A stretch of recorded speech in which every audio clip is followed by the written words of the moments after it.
নারীকে হেনস্থা করা হচ্ছে, লোকাল বাসে রিক্সাতে চলাফেরা করলো এবং নিজের ক্যাম্পাসে একটা মেয়ে নিরাপদ না। মানে সব জায়গায় মেয়েদের মানে কেন এইভাবে চলাফেরা করলো, কেন মেয়ের ওড়না নাই, কেন মেয়ে হিজাব করলো না, মানে পোশাক নিয়ে নানা ধরনের কটূক্তি দিয়ে থাকে। কোনো মেয়ে যদি আইনগত ব্যবস্থা নেয় তাহলে আবার তাকে বিভিন্ন ধরনের নানা হুমকি দেওয়া হয়, গণধর্ষণ করে দেয়।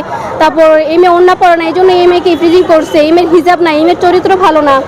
মানে ওড়নার সাথে আমাদের পোশাকের সাথে ইফটিজিং বা অন্যান্য কিছু হেনস্থার সম্পর্কটা কি? মানে একটা ওড়না নিয়ে চলাফেরা, মানে বোরকা পরা মেয়েরা কি ধর্ষিত হচ্ছে না, তারা কেন ধর্ষিত হচ্ছে, এটা নিয়ে কেউ প্রশ্ন তোলে না। কিন্তু কেউ কোনো মেয়ে যদি এটা প্রতিবাদ প্রতিবাদ করে তাহলে তাকে নিয়ে বলা হয় এই সে নাচতে, সে ওড়না পরে না, সে অশ্লীল, সে চরিত্রহীন, এই জন্য সে ইফটিজিং হয়েছে, সে গণধর্ষণ হয়েছে। মানে নানা ধরনের আমাদের স্বাধীন দেশে দেখলে আমাদের পোশাক নিয়ে স্বাধীনতা নাই। যেমন আমাদের সবারই পোশাক বা কেউ হিজাব পরবে না, কেউ ওড়না নিয়ে চলাফেরা করবে, এটা আমাদের ব্যক্তিগত স্বাধীনতার বিষয় যে আমি কীভাবে চলাফেরা করবো, আমার পোশাক কেমন হবে। কিন্তু সমাজকে দেখছে যে এসবের বিরুদ্ধে কোনো বা যারা মানে এই সেক্টরটাকে একদম করছে, মানে তাদের বিরুদ্ধে কোনো বিচার ব্যবস্থা বা আইনি ব্যবস্থা একদমই নেই। বা আইন করলেও সে মানে তাকে ছাড়া দেয়, আবার ছাড়া দেওয়ার পরে তাকে ফুলের মালা দিয়ে একদম বরণ করে নেওয়া হয়। এটা আমাদের কেমন সমাজ? এই সমাজটা আমরা চাইনি। বা একজন নারীকে ছাড়াতে সমাজ কখন উঠতে পারে না, সে নারীকে কেন হেনস্থা করে, লাঞ্ছিত করে পুরুষ কেন সামনে পা বাড়াবে? তো আমরা চাই যে পুরুষও মানে দৃষ্টিভঙ্গি বদলাক বা দেশের বিচার ব্যবস্থা বদলাক, যাতে নারীদের রাস্তাঘাটে পথে ঘাটে হেনস্থা না করা হয়। হ্যাঁ, অন্যান্য কিছুদিন আগেও দেখবেন যে একটা বাসের ভিডিও ভাইরাল হয়েছে, যে মেয়ে অন্যান্য আইন দেখে তাকে বাসের মধ্যে হেনস্থা করা হচ্ছে এবং বাসের হেল্পার তার গায়ে হাতও তুলেছে। সে কেন সে অন্যান্য নেয়নি?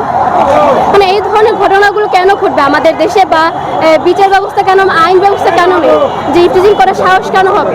আমাদের বিচার ব্যবস্থা দুর্বলই তো আজকে আমাদের যে পথে ঘাটে ইফটিজিং হতে হচ্ছে বা নারীকে হেনস্থা করা হচ্ছে। এই ব্যবস্থাগুলোর বিরুদ্ধে তো আমাদের আইনের সোচ্চার হওয়া দরকার আর রাষ্ট্রের কঠোর ব্যবস্থা নেওয়া দরকার। কিন্তু রাষ্ট্র দেখছে কঠোর ব্যবস্থা মানে কোনো আইনি পদক্ষেপ নিচ্ছে না, বরং সে মেয়েকে ব্লেম দেওয়া হচ্ছে যে সে অন্য পড়ানো, সে পড়ানো, সে চরিত্রহীন।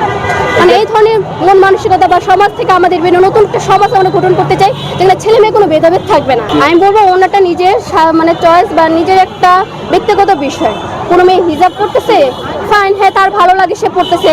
কোনো মেয়ে অন্য নিচ্ছে, তার ইচ্ছে হচ্ছে সে নিচ্ছে, আবার সে যে নিচ্ছে না তার এটা নিজের ইচ্ছে, মানে ব্যক্তিগত বিষয়। এটা নিয়ে প্রশ্ন করার মনে হয় না আমার কারো রাইট আছে। মানে প্রশ্ন করা খুব একদম নিচু মন মানসিকতার কাজ, যে তুমি কেন ওনা নেও, কেন হিজাব করো নি, কেন প্রত্যেকটা মানুষের নিজস্ব ব্যক্তিগত স্বাধীনতার স্বাদ পছন্দ সবারই থাকে, যে সব এগুলো মেনে আমাদের ব্যক্তিকে সব সম্মান দিয়ে চলা উচিত। আমি শিমলা সরকার, ঢাকা 8 কলেজে পড়ি।